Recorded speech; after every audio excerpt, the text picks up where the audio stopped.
তো চলো বন্ধুরা, আরো একটা ঠাকুর চলে আলি দেখতে। একই দিনে কতগুলা ঠাকুর দেখলে দেখতে থাকো তোমরা। এখানে অত ভালো প্যান্ডেল করে না, তো ওপর দিয়ে যা পাঙ্খাগুলো দিয়ে দিয়েছে লম্বা লম্বা, যা ঘুরছে, ঠান্ডা লাগে গেল বুঝলে।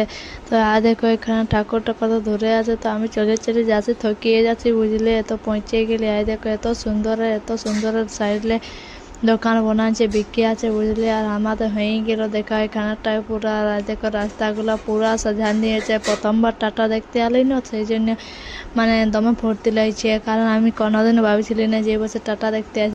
তো দেখো ঘুরতে ঘুরতে আরো একটা চলে আসে। তো এখানে যা নাগরদোলা হেঁচে পেঁচে যা ঘুরনা ছেড়ার খেলনা পুরা সুন্দর মানে সাজান দিয়েছে এইখানটা, দারুণ সুন্দর। তো চলো এইখানকেও ঢুকিয়ে দেখিয়ে তা কেমন ঠাকুর করেছে।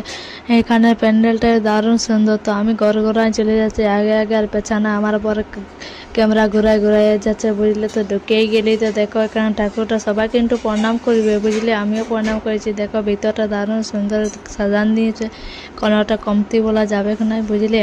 তো হয়ে গেলে আমার দেখাশোনা পুরা গম লাগছে, হাই পারছি দেখছো, মানে বড় হয়ে গেছে, ভোর 4টা না কটা। তো দেখো রাস্তাগুলো এত দারুণ সাজানছে বুঝলে।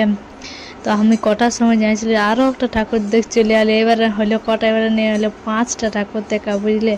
হেভি ঘুম লাগতেছিল, তা ঘুরতে চাড়ি নেই বলছি, ঘুরে নিয়ে আনিয়েছে যখন আমার বরে বুঝলে। হেভি মজা লাগছে দেখতে। তারপর আর একটা আলি, এখানে আর একটা টিয়া পাখি না গণেশ ঠাকুর না কি বটে, দারুণ সুন্দর প্যান্ডেলটা করে দিয়েছে বুঝলে।